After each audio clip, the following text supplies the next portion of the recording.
नमस्कार मित्रांनो, welcome to S class education. मित्रांनो, तुम्हाला जर असं वाटतंय की 10वीचा मराठीचा पेपर वेळेत सॉल्व्ह होत नाहीये, तर वेळेत सॉल्व्ह करण्यासाठी काय केलं पाहिजे? तर बघा, या पेपरमध्ये कुठल्या प्रश्नाला किती वेळ द्यायचा, हे मी खूप डिटेलमध्ये इथे लिहिलेलं आहे आणि हे अतिशय महत्त्वाचं आहे तुम्हा सर्वांसाठी.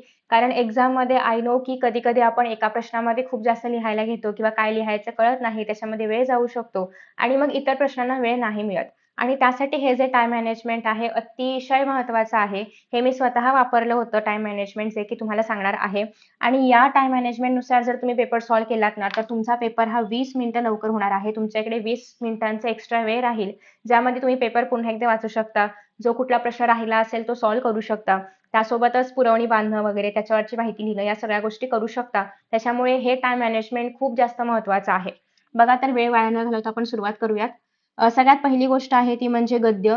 गद्यमध्ये तुम्हाला एकूण 3 गद्य बघायला मिळतात आणि त्या 3 गद्यामधले 2 गद्य पठित असतात आणि 1 गद्य अपठित असतो. तर प्रत्येक गद्य जे आहे तर बघा 2 जे पठित गद्य आपल्याकडे आहेत, पठित गद्यांबद्दल बोलतेय मी. 2 पठित गद्यांना तुम्हाला 15-15 मिनिटांचा वेळ द्यायचा आहे. म्हणजे पठित गद्यांसाठी तुम्हाला एकूण 30 मिनिटांचा वेळ द्यायचा आहे. आता हा पहिला गद्य 15 मिनिटांमध्ये झाला पाहिजे. म्हणजेच काय 5 मिनिटात पटापट हे वाचायचं आहे. जर तुम्हाला ऑलरेडी माहिती आहे की गद्य कसलं आहे, काय आहे, तर तुम्ही डायरेक्टली प्रश्नांची उत्तरं सोडवायला घेऊ शकता.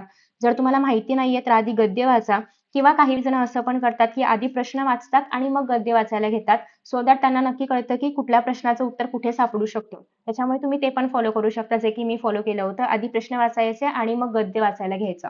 पण जे काही करायचं आहे ते 5 ते 7 मिनिटात वाचायचं आहे. उरलेल्या वेळामध्ये तुम्हाला प्रश्नांची उत्तरे लिहायची आहेत.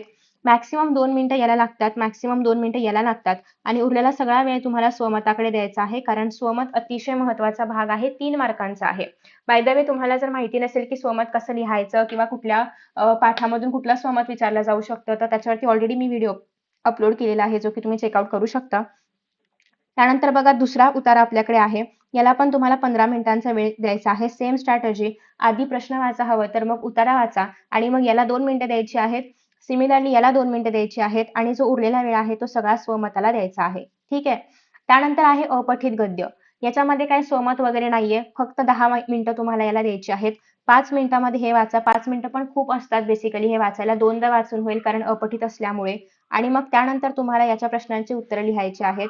याला 2 मिनिटांचा वेळ द्यायचा आहे, याला 2 मिनिटांचा वेळ द्यायचा आहे. आरामात 4 मिनिटांमध्ये सगळे प्रश्न सॉल्व्ह होतील आणि 5 ते 6 मिनिटांमध्ये 2दा हा उतारा पण वाचून होईल.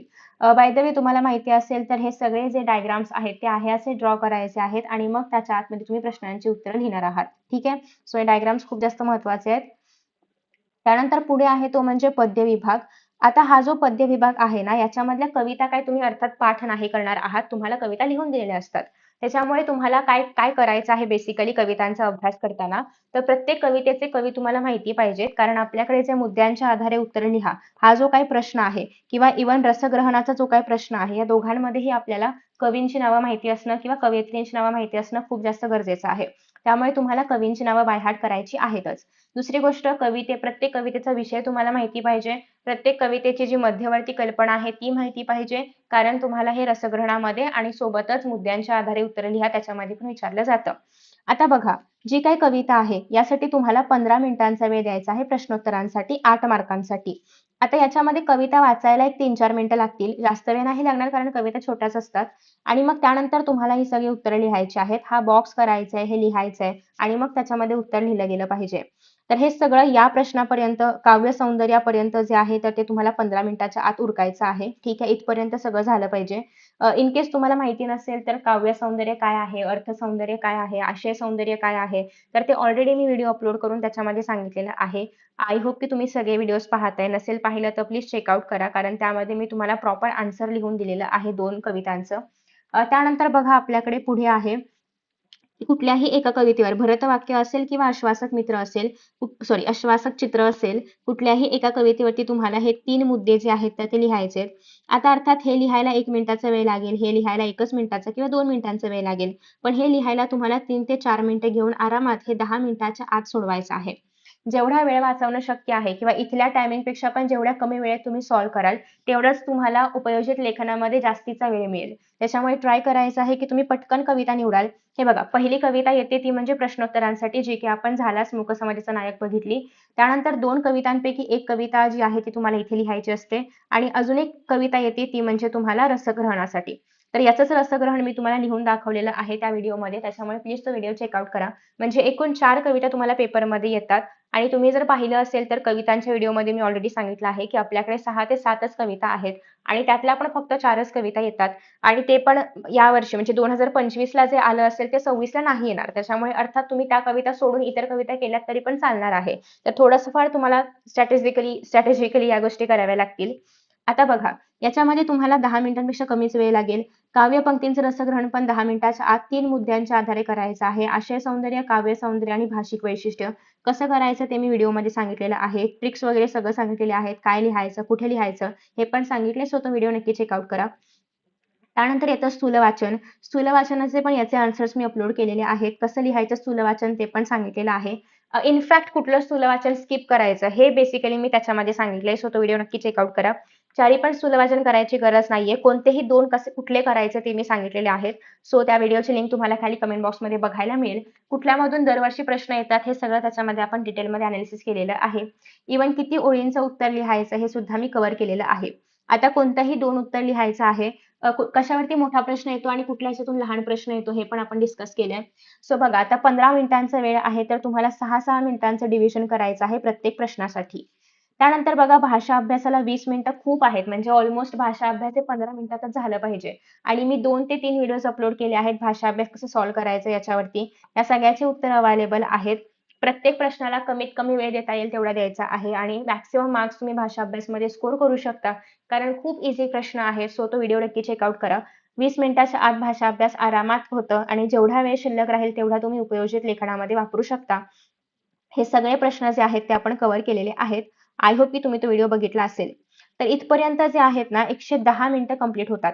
आपला पेपर 3 तासांचा म्हणजे साहित्रिक 180 मिनिटांचा आहे.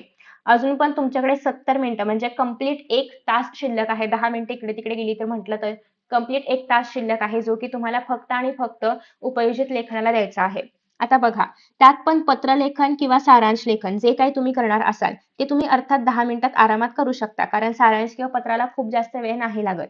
पत्रामध्ये पण तुमच्याकडे ऑप्शन आहे. एक तर अभिनंदन पत्र लिहा किंवा मागणी पत्र लिहा. जे काही तुम्ही लिहिणार असाल ते. माझ्या मते सारांश थोडासा इझी आहे कारण कमी कंटेंट लिहावं लागतं. पण सारांशला तुम्हाला जे आपलं शीर्षक आहे ते कंपल्सरी द्यायचं आहे. ते नाही दिलं तर मार्क्स जातील.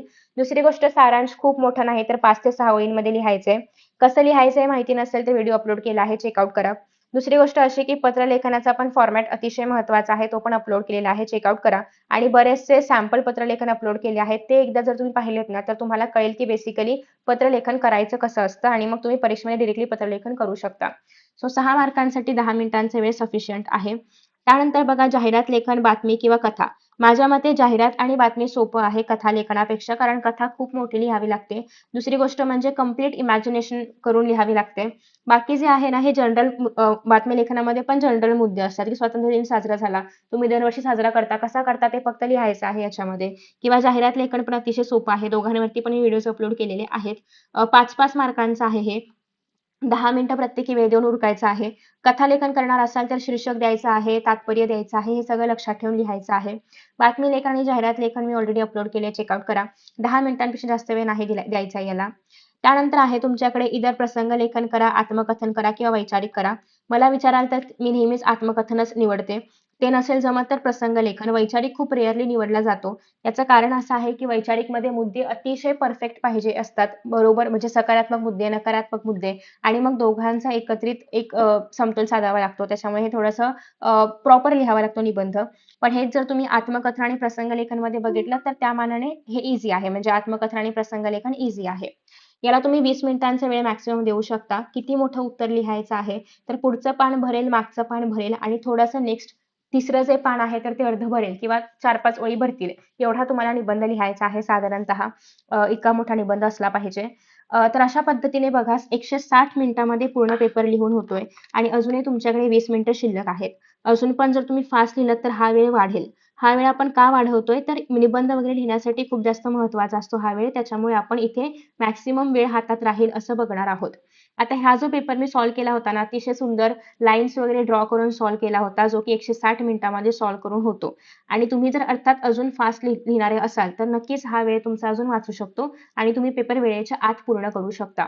सो आय होप की हे टाईम मॅनेजमेंट तुम्हाला नक्कीच उपयोगी ठरेल. Thank you so much for watching and see you in the next session. Bye. Best of luck for your exams.